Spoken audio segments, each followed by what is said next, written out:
வணக்கம் நேயர்களே, ஸ்ரீசக்ரா பக்தி சேனல் நேயர்கள் அனைவருக்கும் நமஸ்காரம்.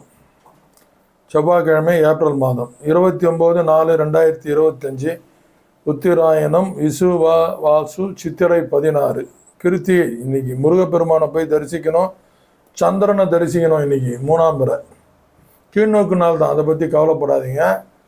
பொருள் பணம் எதாக இருந்தாலும் நீங்கள் சந்திரனுக்கு காட்டுங்க. உங்களுக்கு என்ன தேவையோ அந்த சந்திரனுக்கு காட்டிங்கன்னா சந்திரன் அதை அபிவிருத்தி பண்ணுவார். இப்படி ஒரு ஐதீகம், பெரியவங்க எது சொன்னாலும் உண்மை நடக்கும். அதுக்கு ஒரு சிறிய உதாரணம் சொல்கிறேன். மகாபாரதத்தில் நடந்த ஒரு சில கேள்வி பதில், அந்த எச்சகல் கதை தெரியும். அண்ணன் தம்பி எல்லாரும் போய் விழுந்துட்டாங்க. அதுக்கப்புறம் தர்மர் வந்து கேட்ட கேள்விக்கு பதில் சொல்லி 5 பேரை உயிர்ப்பித்து கூட்டு வரும். அதில் ஒரு கேள்வி வரும், கற்றவனுக்கு எது சிறப்பு அப்படின்ட்டு. இல்லை சாரி, தப்பாக சொல்கிறேன். அதாவது வெளிநாடுக்கு சஞ்சாரம் செய்கிறான் இல்லையா, அவனுக்கு எது துணை வரும்னு கேட்குறாரு. அந்த இது கேட்குது எக்ஜை. அதுக்கு தர்மர் சொல்கிறாரு, அவன் கற்ற கல்வி.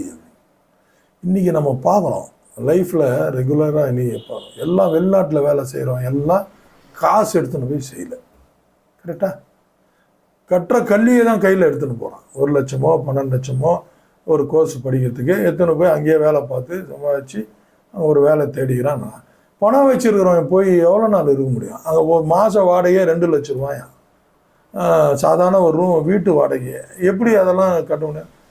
கற்ற கல்வினா கம்பெனி கொடுக்குது. அது இந்த மாதிரி கற்ற கல்வி அன்றைக்கி எக்ஸைகள் கரெக்டாக கேட்டிருக்குது. தேசாந்திரம் போகிறவனுக்கு, தேச தூரம் போகிறவனுக்கு எது துணை நிற்கும் அப்படின்னு கேட்டால் கற்ற கல்வி நிற்கணும் அங்கே சொல்கிறான். மகாபாரதத்தில் நடந்த இந்த எக்ஸைகளோட கேள்வி பதிலில் வருது. அது ஒரு 10-20 கேள்வி இன்னை வரைக்கும் எல்லாமே கரெக்டாக இருக்குது.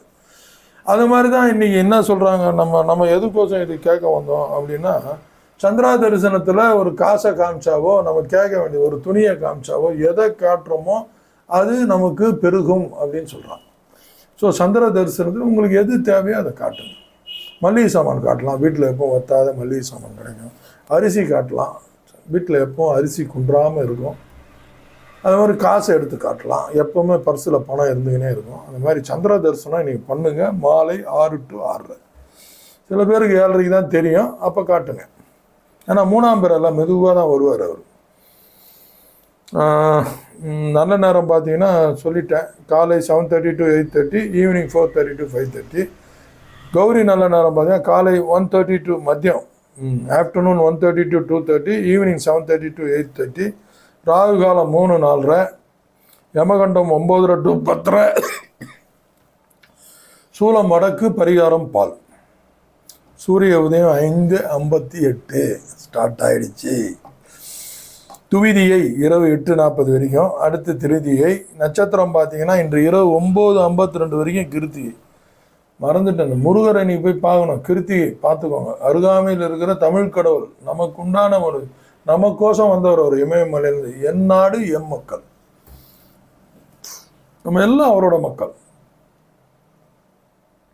அதனால் முருகப்பெருமானை போய் கேப்பு கிடைக்கும் போது போய் ஒன்றும் வேணாம், கையெத்து கும்பிட்டுட்டோம், எல்லாம் அவர் பார்த்துப்பார். அவரோட பிள்ளைகள் தானே நம்ம எல்லாரும், தமிழ் கடவுள்.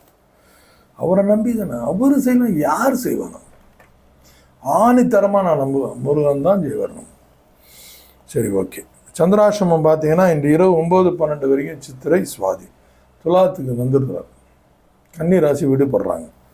இன்றைக்கி நட்சத்திரம் ராசி பலன் பார்த்தீங்கன்னா, இன்றைய ராசி பலன் பார்த்தா மேஷம் ரொம்ப சந்தோஷமாக இருப்பாங்க. இன்றைக்கி ரிஷபராசிக்கு ரொம்ப அவங்களும் இன்பம் நிறைந்த ஒரு நாள். மிதுனம் வெற்றி, ஓகே சூப்பர். கடகராசிக்கு சுகம், அவங்களும் நல்லா இருக்குது. சிம்ம ராசிக்கு தான் கொஞ்சம் பிரேக், கவலை தரக்கூடிய ஒரு நாள். கொஞ்சம் அமைதியாக கூர்ந்து ஆராய்ந்து வேலை செய்யுங்க. கன்னி ராசிக்கு வரவு தரக்கூடிய ஒரு நாள். சொல், செயல், பணம் எல்லாமே தான் வரவு. துலாம் ராசிக்கும் பயம் கலந்த நாள். ஒரு நாள் தள்ளி வைங்க, பயத்தில் எதுவும் செய்யக்கூடாதுங்க, தப்பாயிடும். ஒரு நாள் தள்ளி வைங்க, 24 hours என்ன ஆகிடப்போகுது.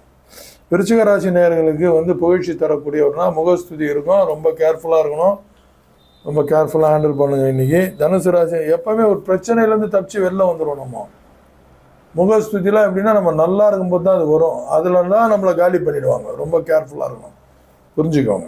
தனுசு ராசி நேயர்களுக்கு போட்டி இருக்கும். இன்றைக்கி செகண்ட் ஒப்பீனியனில் விட்டு கொடுத்து போங்க. அவனை ஜெயிச்சே ஆகணும்னு ஒரு வெறி வரும், அதை செய்யக்கூடாது, அமைதியாக போங்க. மகர ராசினியர் மேன்மை தரக்கூடியவன். இவனா இப்படி என்னன்னா டென்ஷனாக அமைதியாக போகிறான்னு அடுத்தவன் பாராட்டுவான் நீ, அந்த மாதிரி ஒரு அமைப்பு. கும்பராசினா ஆக்கம் நிறைந்த நாள், ஸ்ட்ராங்காக ஒர்க் பண்ணுங்கள். மீனராசினிக்கு கடனை அடைப்பீங்க இன்னைக்கு, நீண்ட நாள் கடன் ஏதாவது வெளில போயிடும், இன்னைக்கு தைரியமாக இருங்க. கருணாதிபதி பார்த்தீங்கன்னா பவம் பாலவம். இன்னைக்கு காலையில் ஒரு 9 பாலவம் வருது, அதுக்கப்புறம் கௌலவம் வருது. பாலவமும் கர்ணமும் இன்னைக்கு வழக்கு போடுங்க.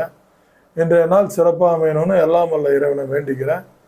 முருகப்பெருமானவன். நன்றி, வணக்கம்.